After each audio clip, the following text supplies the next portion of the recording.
Cinema com Ditadores. Um podcast da série Sapiens, narrado por Hugo Simões.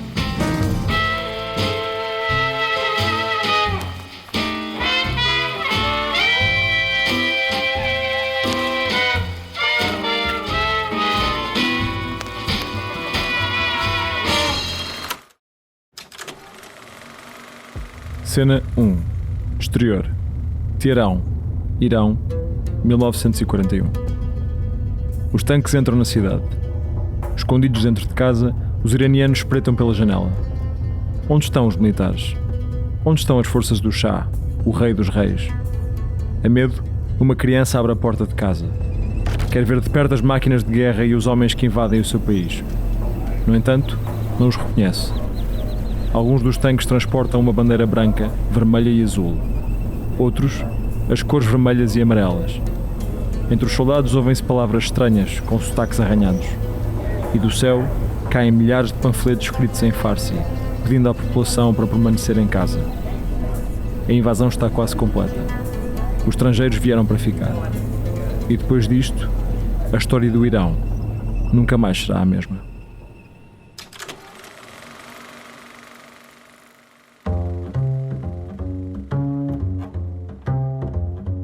Mohammad Reza, o último monarca do Irão, tinha um sonho: transformar o seu país numa grande civilização.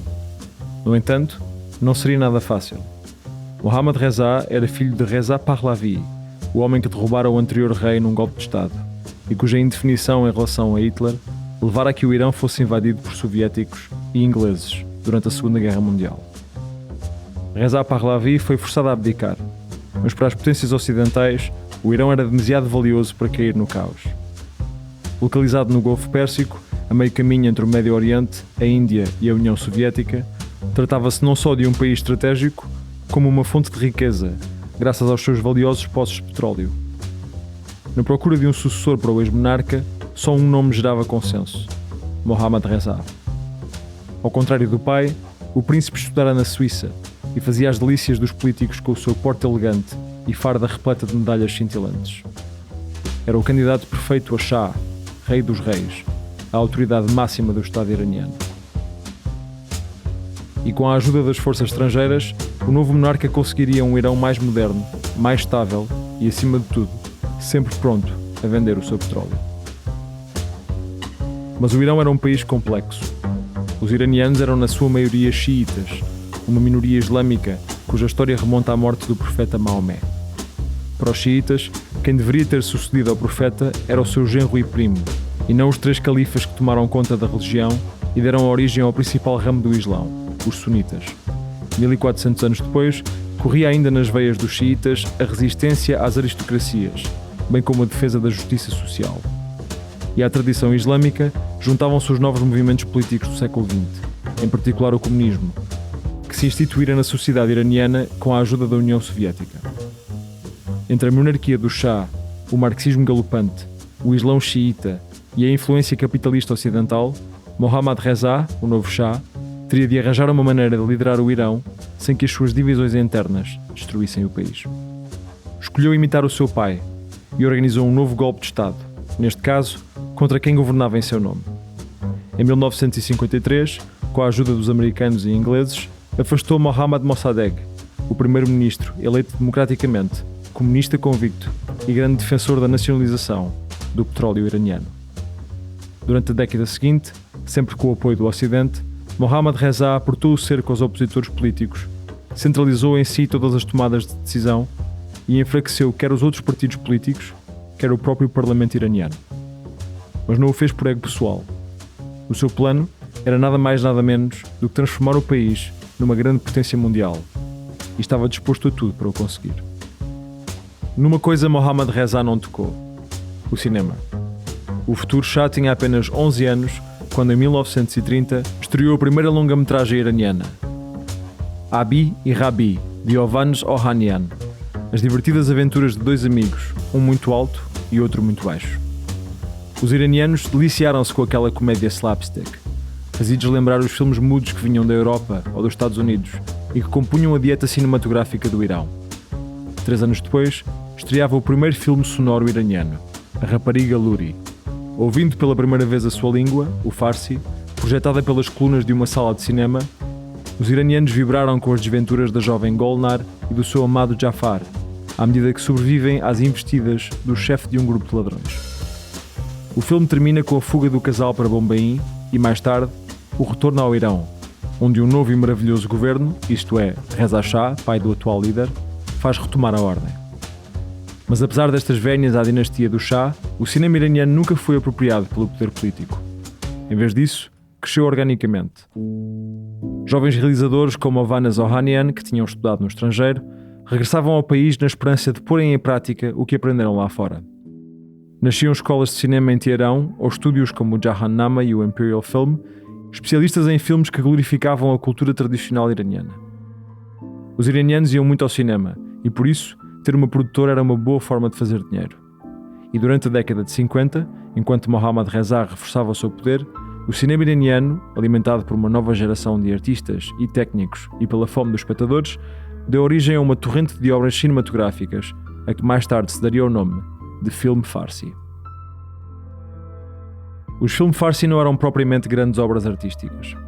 Feitos com pouco orçamento e má qualidade técnica, punham no ecrã guiões repletos de lugares comuns, feitos exclusivamente para encher as salas. Havia crime, brigas e pancadaria. Havia mulheres luxuriantes a cantar em cabarés. Havia melodramas delicodoces e histórias de amor entre o erótico e o vulgar. Havia perseguições de carros pelas ruas de Teherão e estrelas de rádio transformadas em vedetas de cinema. Espelhando o que realmente acontecia no país, os filmes Farsi falavam muitas vezes da inocência da ruralidade em oposição às grandes cidades, onde o dinheiro do petróleo alimentava o álcool, o jogo e os exageros de um país num otimismo desgovernado. Eram filmes vibrantes, cheios de energia, violência e sensualidade. Mostravam um Irão ocidentalizado, onde as regras da cultura xiita tentavam coexistir com os arquétipos do cinema comercial americano. É bem provável que Mohammad Reza não assistisse aos filmes de série B produzidos pelos seus cidadãos, mas com certeza veria nos filmes Farsi o Irão moderno com que tanto sonhava. A sua ideologia era só uma: avançar, sem medos, na direção do progresso económico e dar ao público exatamente o que ele desejava.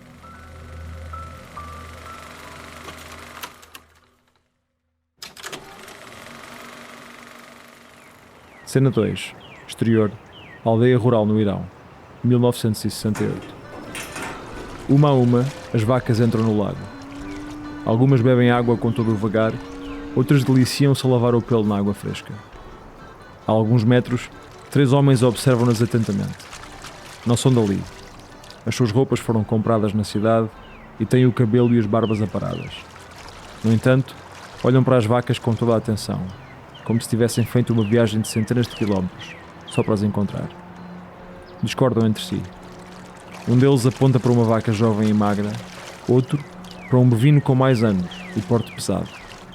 Em apenas alguns minutos, chegam a um consenso, e um dos homens aproxima-se de uma das vacas, levanta uma câmara e tira-lhe uma fotografia. Está escolhida. Será esta. Um observador externo podia imaginar que aqueles homens estavam a escolher o seu jantar.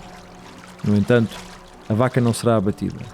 Pelo contrário, será imortalizada em filme, admirada em Cannes e em Veneza, e protagonizará o nascimento de uma nova era do cinema mundial.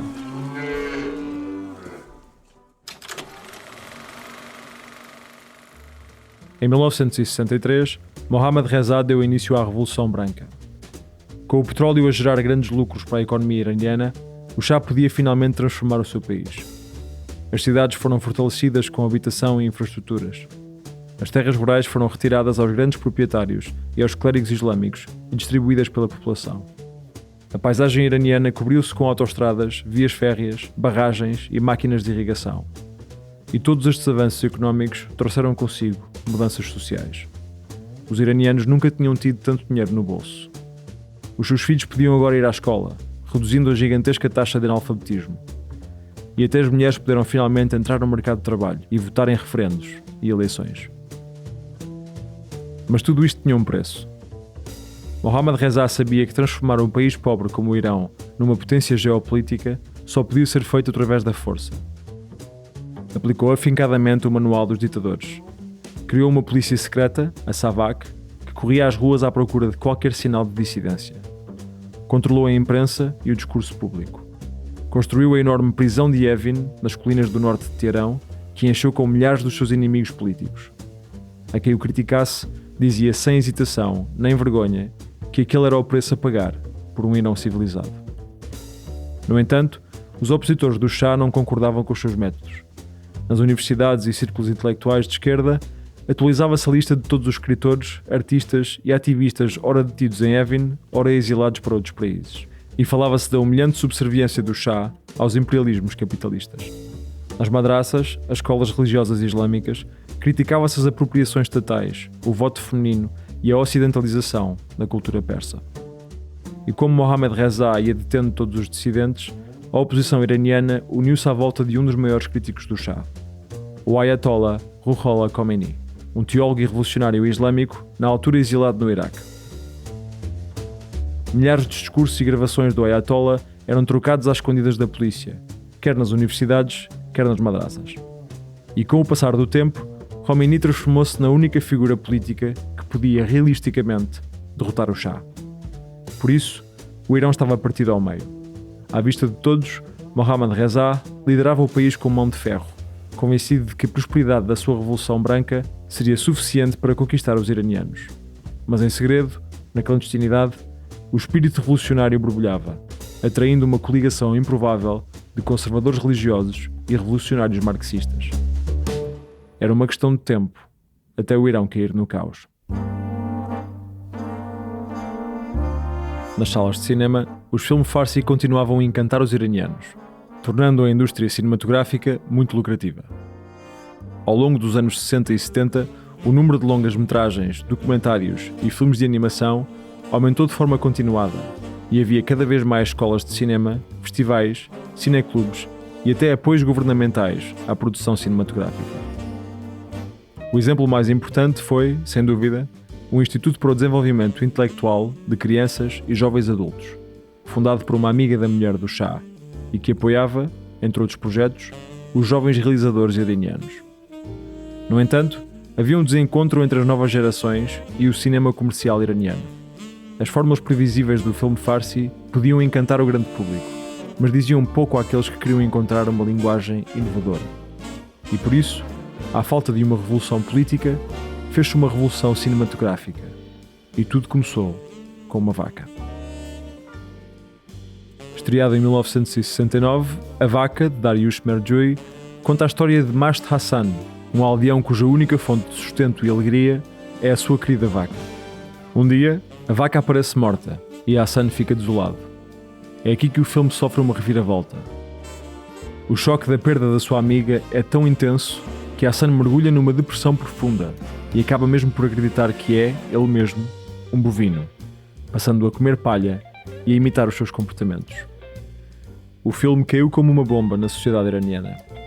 As autoridades do Shah baniram-no imediatamente, temendo o seu retrato de uma aldeia pobre no interior do Irão, onde a perda de um único animal leva um homem à loucura. No entanto, A Vaca foi uma lufada de ar fresco no cinema iraniano, com a sua mistura de atores amadores, cenários naturais e uma história simples, quase como um conto popular ou uma parábola religiosa. E quando, de forma clandestina, o filme foi parar ao Festival de Cinema de Veneza, todo o mundo ocidental comoveu-se com o drama do aldeão Hassan e da sua amiga bovina. Como podia um país sob um regime opressivo produzir uma obra tão sincera e tão bela? Seria A Vaca uma exceção ou um sinal de novos tempos? No ano seguinte, estreava Kaysar, de Massoud Kimiai, um drama noir que conta a história de um jovem que decide vingar-se de 3 homens que assassinaram o seu irmão e violaram a sua irmã. E no ano seguinte, 1970, aparecia Aguaceiro, de Bahram Beyzaie, a história de um professor acabado de chegar a uma nova cidade e que se apaixona por uma jovem marginalizada. Apesar dos 3 filmes terem premissas diferentes, eram todos um antídoto para os filmes Farsi. Os clichês davam espaço a personagens complexas. As perseguições a alta velocidade e corpos seminus eram substituídos por iranianos de carne e osso, a falar os seus dialetos e gírias locais. E mais importante ainda, a exuberante artificialidade dos filmes Farsi contrastava com narrativas realistas, mergulhadas no cotidiano. Não eram imitações do cinema comercial americano, eram histórias profundamente iranianas. Este era o início da New Wave iraniana, um foreshadowing para a revolução que se aproximava. Revolução essa que, de certa forma, começou numa sala de cinema. Cena 3. Interior. Cinema Rex, Abadan, Irão, 1978. A sala está cheia e mergulhada na escuridão. No ecrã, um grande plano de Behruz Vossogui, o galã iraniano, comove os espectadores. De repente, a cara do protagonista ganha uma cor alaranjada, depois vermelha, e finalmente um buraco abre-se no centro da tela. Só aí se sente o cheiro a fumo e a plástico queimado. Alguém grita e o pânico instala-se. A tela é consumida pelas labaredas que avançam pelos lugares da primeira fila. Os corpos tropeçam, empurram-se, tentam chegar às portas, mas alguém as trancou do lado de fora. Em apenas alguns minutos, a sala de cinema transforma-se num verdadeiro inferno de fumo e fogo, e os corpos queimados caem uns em cima dos outros. Naquele momento, só alguns conseguem pôr de lado o pânico e interpretar a situação. O cinema arde. As portas estão trancadas. A sua morte não é um acidente. É um massacre. Em 1978, começaram uma série de manifestações estudantis contra o regime que o Shah se apressou a reprimir. Quanto mais jovens eram espancados pela polícia, mais manifestantes enchiam as ruas de Teherão. Ao longo dos meses seguintes, o Irão caiu num clima de guerra civil. De um lado, a SAVAK do Shah e os seus agentes da ordem. Do outro, a coligação da esquerda secular e dos muçulmanos xiitas, lado a lado, partilhando o mesmo grito revolucionário. Allahu Akbar, Deus é grande. Ao longo de vários meses, morreriam milhares de manifestantes. Mas um dos momentos de viragem aconteceu não na capital, mas na pequena cidade de Abadan, junto à fronteira com o Iraque. Uma noite, as portas do cinema Rex foram trancadas e 4 homens pegaram fogo ao edifício, condenando mais de 400 pessoas a uma morte terrível. O massacre foi imediatamente instrumentalizado. O Shah culpou os muçulmanos radicais de Khomeini. Já os manifestantes culparam a polícia política do Shah e tinham bons motivos para isso. Não só o filme exibido naquela noite era crítico do regime, como o incêndio acontecia exatamente no dia de aniversário do golpe de Estado de 1953, quando o Shah destituiu o seu próprio primeiro-ministro e começou a centralização do seu poder. A simbologia era irresistível. Não podia haver outra explicação. E mesmo que mais tarde se viesse a confirmar que os culpados do incêndio tinham sido apoiantes de Khomeini, o massacre no cinema Rex inflamou ainda mais o espírito revolucionário dos iranianos. No início de 1979, o Shah abandonou o Irão, incapaz de acalmar a revolta nas ruas. Um mês depois, o Ayatollah Khomeini regressou do exílio e foi recebido por milhões de iranianos em festa. Era o fim da monarquia no Irão e o princípio de algo novo, ainda que ninguém soubesse muito bem o quê. A princípio, Khomeini concentrou-se a neutralizar os seus inimigos. Começou pelos monárquicos apoiantes do Shah, enviados para a prisão de Evin, onde seriam torturados, tal como os prisioneiros políticos do regime anterior. De seguida, declarou que o Irão era agora uma república islâmica e fez aprovar uma nova constituição de acordo com a sua teoria política da governação do guardião jurista. Isto é, o supremo líder do país deveria ser uma autoridade religiosa versada em lei islâmica. Mas o que mais chocou os outros revolucionários foi a forma como Khomeini excluiu os seus aliados. Uma enorme coligação de comunistas e nacionalistas de esquerda secular, que incluía a maioria dos artistas e intelectuais iranianos, foi rapidamente afastada do poder e substituída pelos imãs próximos de Khomeini. Desta forma, os antigos apoiantes do Ayatollah tornaram-se as suas principais vítimas.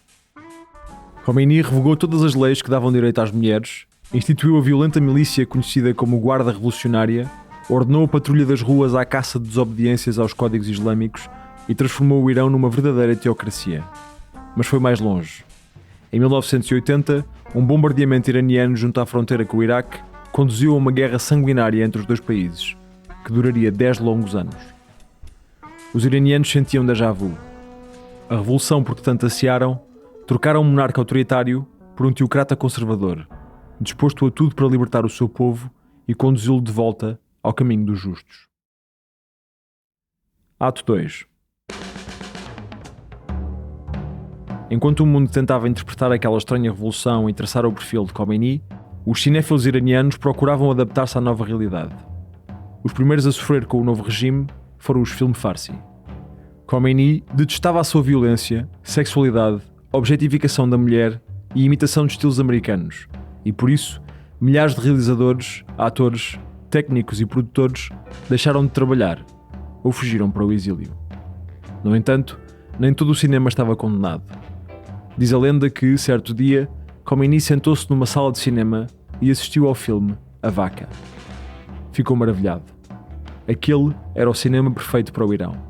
A história de um homem que chora à perda da sua vaca não tinha cenas de dança em cabarés, nem tiroteios imorais. E melhor ainda, todas as mulheres no filme eram boas donas de casa e usavam o hijab.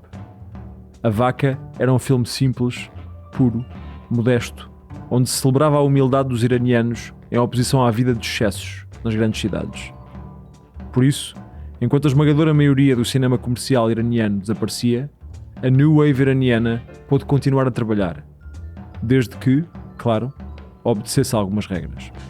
Em 1984, Khomeini criou o Ministério da Cultura e Orientação Islâmica para controlar todas as atividades culturais no país, incluindo o cinema.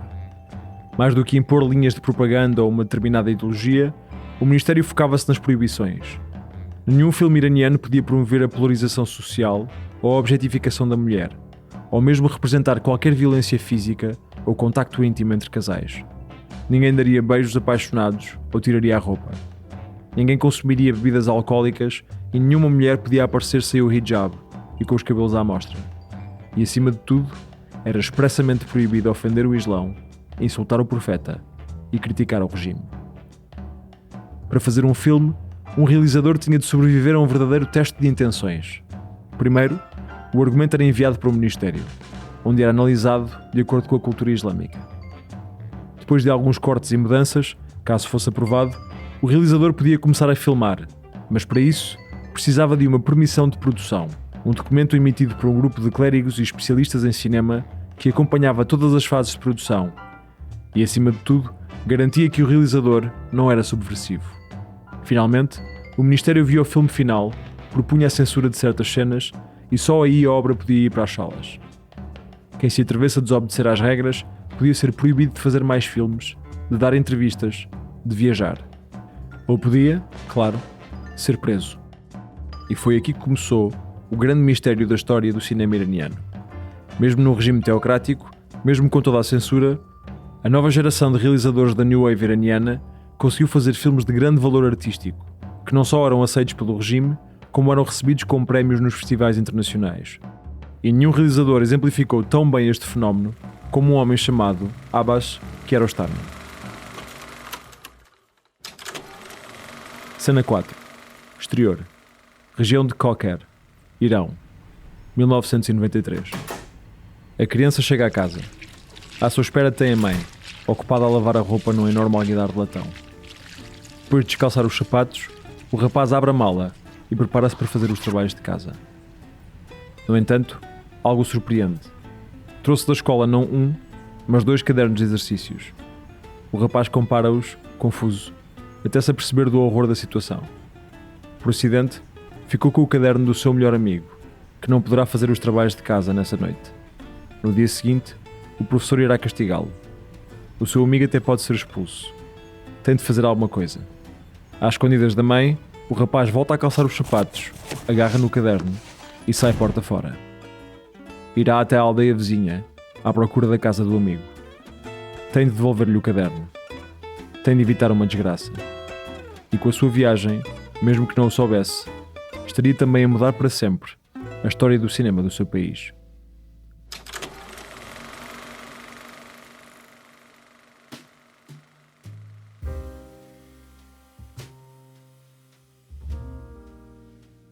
Onde é a Casa do Amigo, de 1987, sobreviveu à censura do regime.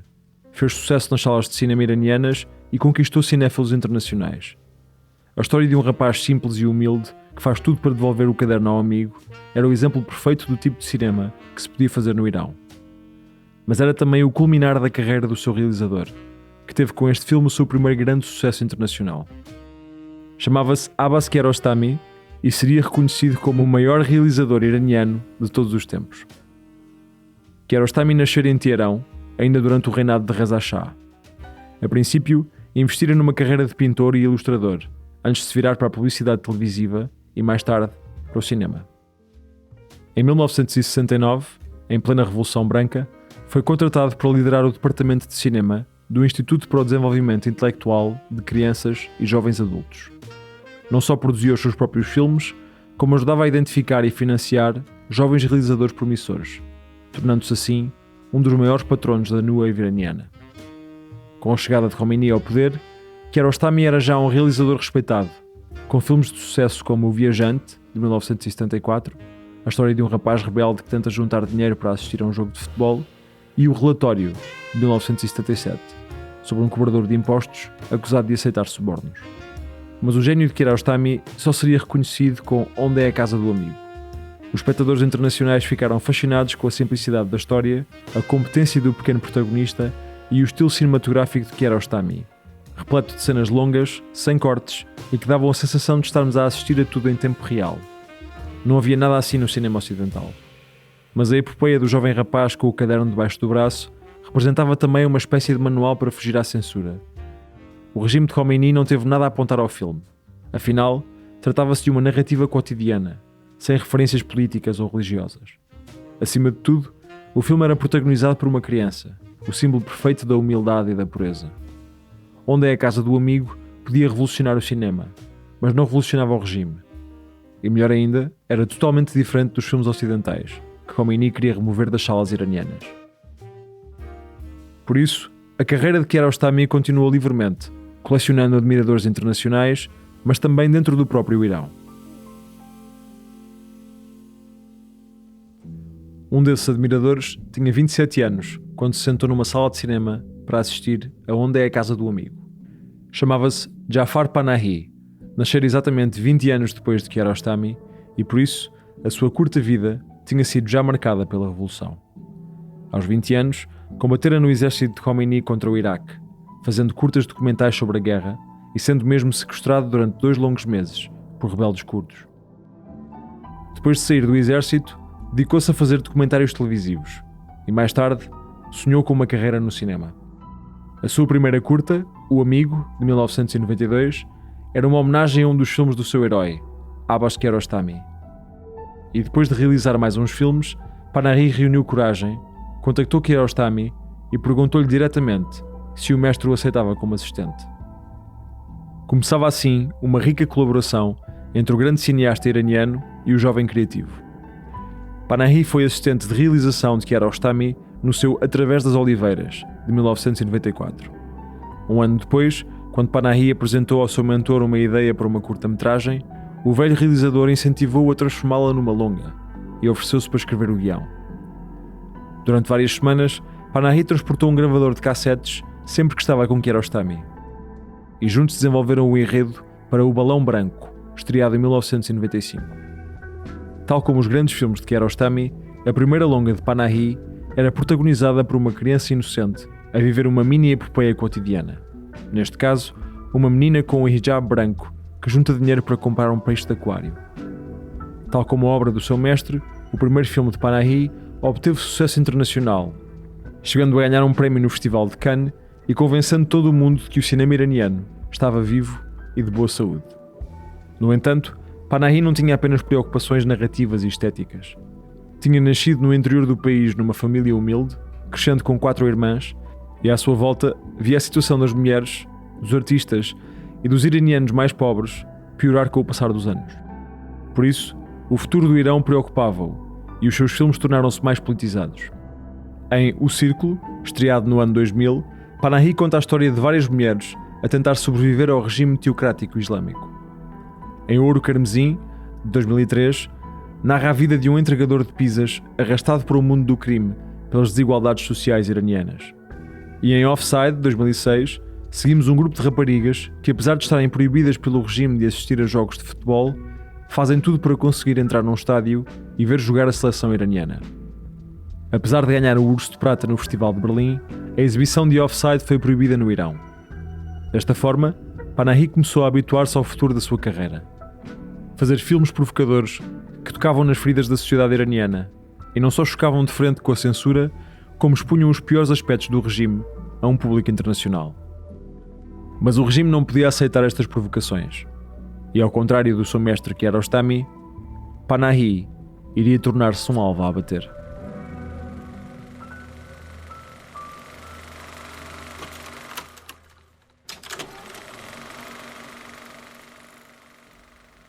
Cena 5.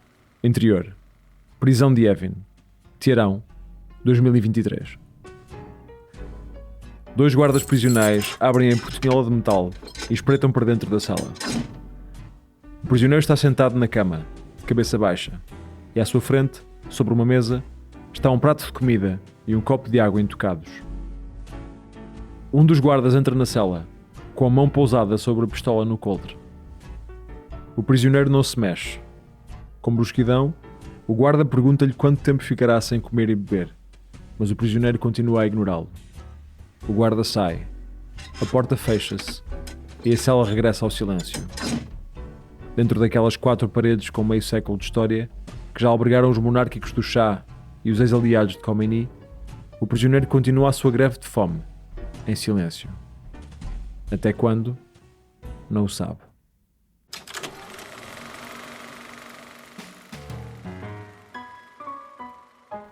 Enquanto Kiarostami e Panahi faziam os seus filmes, o regime iraniano sedimentava o seu poder. Em 1989, o Ayatollah Khomeini, herói revolucionário e supremo líder do Irão, morria com 87 anos, com um ataque cardíaco, sendo imediatamente substituído por Ali Khamenei.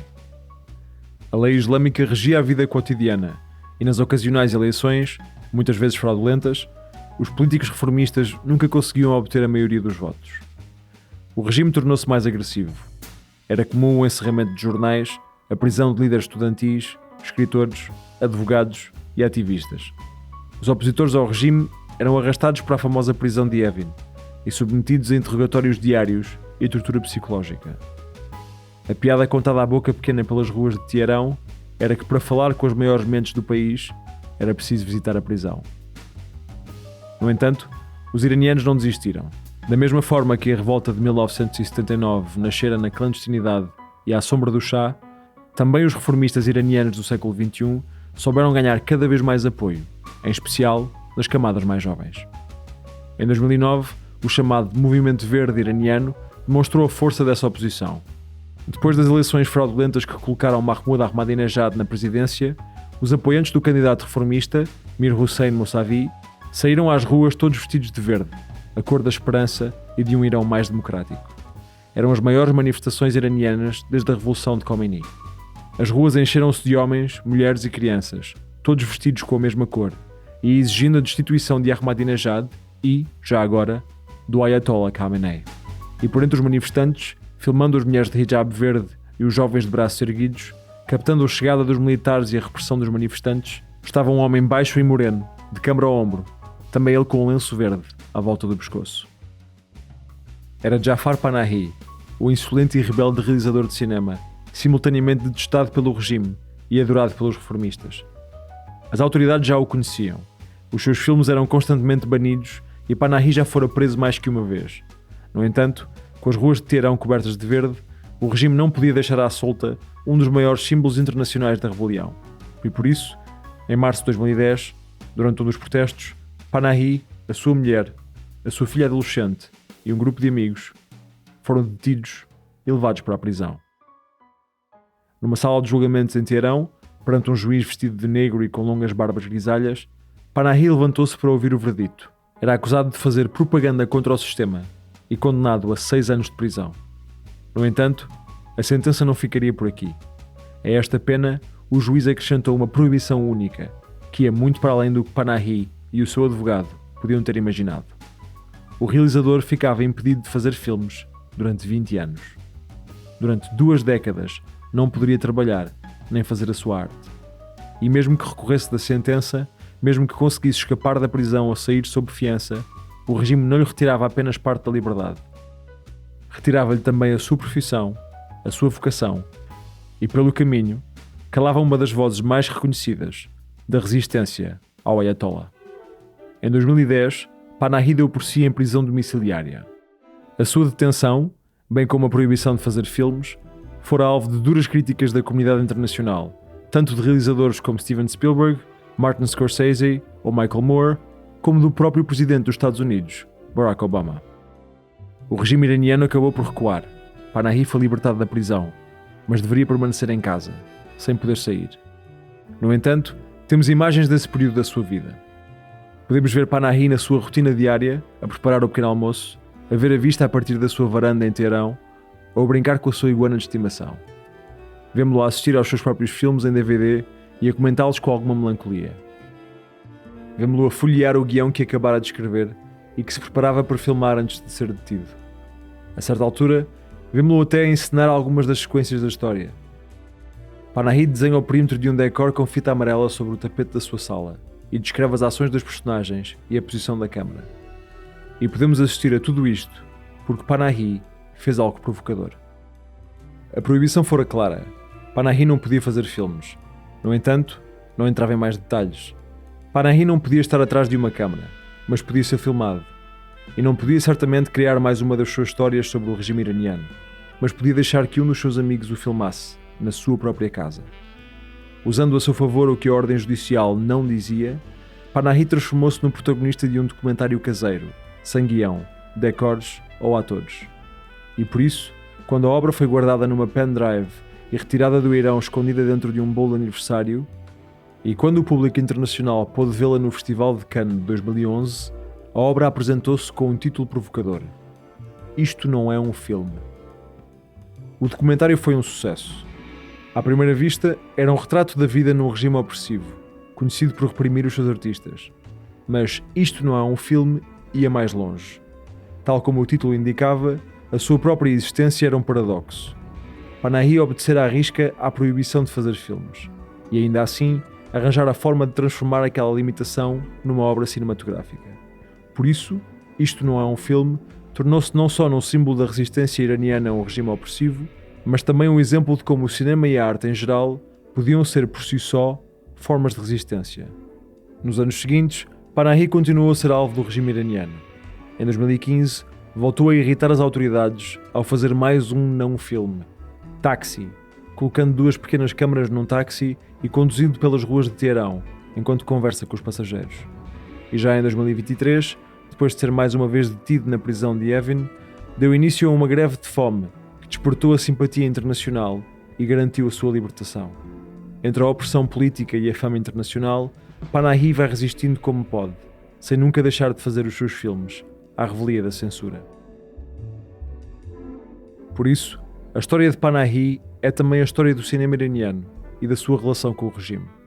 Ao longo da história deste país, o seu cinema sobreviveu não a uma, mas a duas ditaduras. E por uma série de motivos complexos, ao contrário do cinema português do Estado Novo, do cinema soviético de Stalin ou do cinema norte-coreano de Kim Jong-il, os realizadores iranianos não se viram forçados a produzir propaganda. Ninguém lhes dizia o que filmar, apenas o que não filmar. Com criatividade e engenho, estes realizadores conseguiram contornar as várias formas de censura, encontrar uma linguagem única e fazer com que, através dos seus filmes, o mundo inteiro se apaixonasse por aquele país estranho e exótico, quer através de um aldeão e da sua vaca, uma criança com o caderno do amigo ou um realizador preso em casa. A história do cinema iraniano é uma história de resistência. A vitória da arte e da criatividade sobre a repressão e o conformismo. Mesmo nas piores ditaduras, a beleza é sempre possível. E o cinema dos ditadores não é apenas o cinema que eles querem. É aquele que, apesar de todos os seus esforços, o espírito humano nunca se cansa de inventar.